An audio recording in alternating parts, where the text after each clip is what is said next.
Bom dia, pessoal.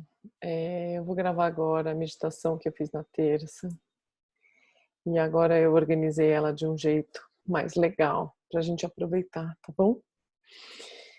E primeiro eu queria propor para vocês uma reflexão e assim, o pessoal da psicologia, o pessoal que cuida dessas situações de crise tem falado muito desse momento como um momento que a gente vive alguns ciclos, como a gente vive os ciclos do luto, os ciclos da perda, de perdas bruscas.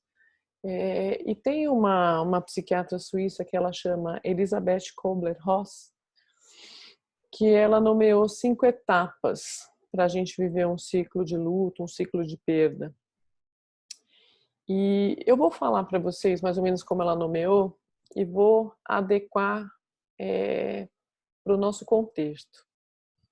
Então ela diz que num primeiro momento, quando a gente recebe a notícia, e no nosso caso a nossa perda atual, perda da liberdade, perda do direito de ir e vir, perda do contato com as pessoas, perda do nosso ambiente de trabalho, né? A gente está vivendo uma série de restrições, de poder conviver nos nossos lazeres, nas nossas áreas comuns, enfim, né? E muito mais, né? Vivendo um momento de medo, um momento de susto, tem muita gente perdendo amigos, pais de amigos, pessoas queridas e enfim, né, esse primeiro momento, a gente fica naquele momento que ela chama de negação. Parece que não é verdade, parece que não está acontecendo, parece que a nossa ficha não cai a respeito do que a realidade está trazendo. Então a gente fica como se estivesse num sonho, fica meio atônito, meio sem saber como agir, meio sem reação.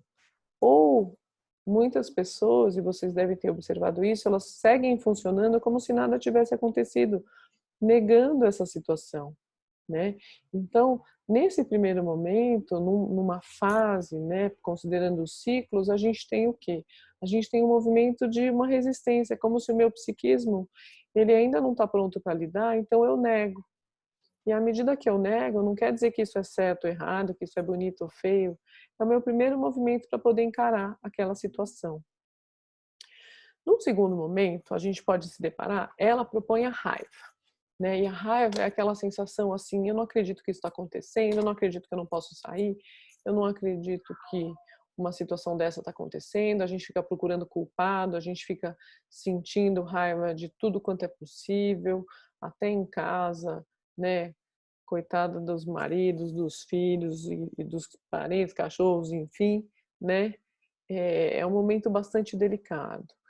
E nessa hora tem bastante indignação, assim, revolta, os conflitos ficam, aumentados. É importante a gente entender, que essa é uma reação normal diante de uma situação normal.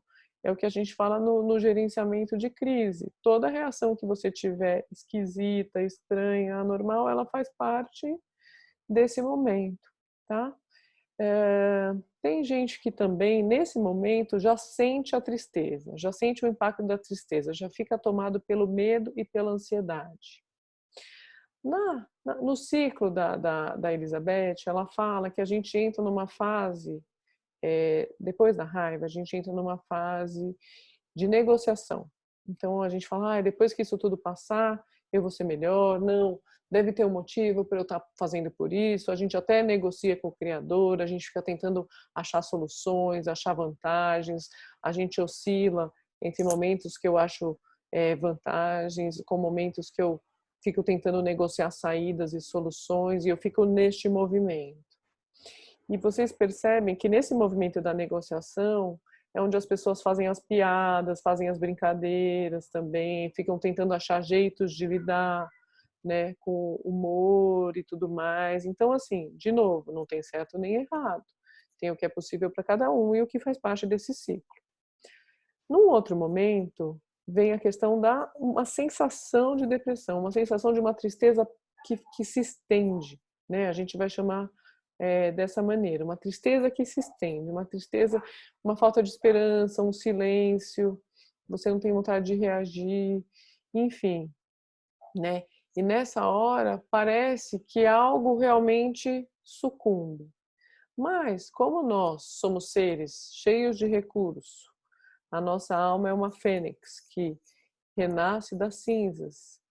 Entra o último estágio, que é o da aceitação, né? Que aí a gente fala, bom, é isso mesmo, né? O que eu posso fazer com essa situação? Eu perdi, a minha realidade é essa, o que eu tenho para fazer diante dela? Como é o melhor que eu posso fazer, né? Porque a gente ficar no ideal é uma armadilha, e a gente só consegue aceitar plenamente, ter esperança, se eu vou para o meu lugar também de compaixão.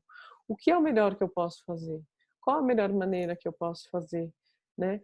E aí, a partir da aceitação, e essa é o que vem, é a sensação da esperança, é a sensação de um aprendizado consolidado, de como eu posso me transformar.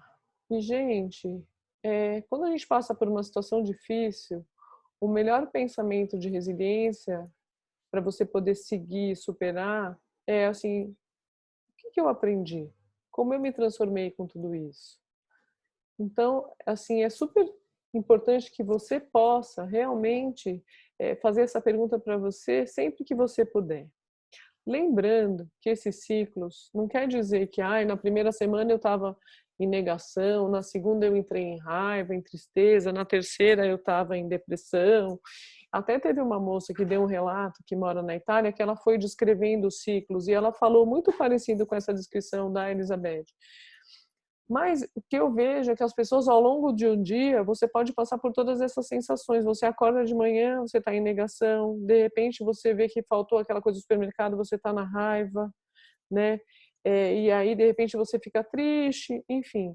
E aí chega uma hora que você vê uma mensagem, ou você olha para uma cena, uma situação, e você fica cheio de esperança e de aceitação. Então, assim, sabendo que nesse tipo de momento a gente tem esse tipo de ciclagem, eu gostaria que vocês recebessem essa informação para aplicar para você, para aplicar para as pessoas que você conhece, né? Para que elas também possam entender, porque nesse momento, se a gente for entrar com cobrança, com crítica, com idealização, eu deveria estar sentindo, eu deveria estar lendo, eu deveria, né? Se a gente entrar nesse lugar, fica muito complicado.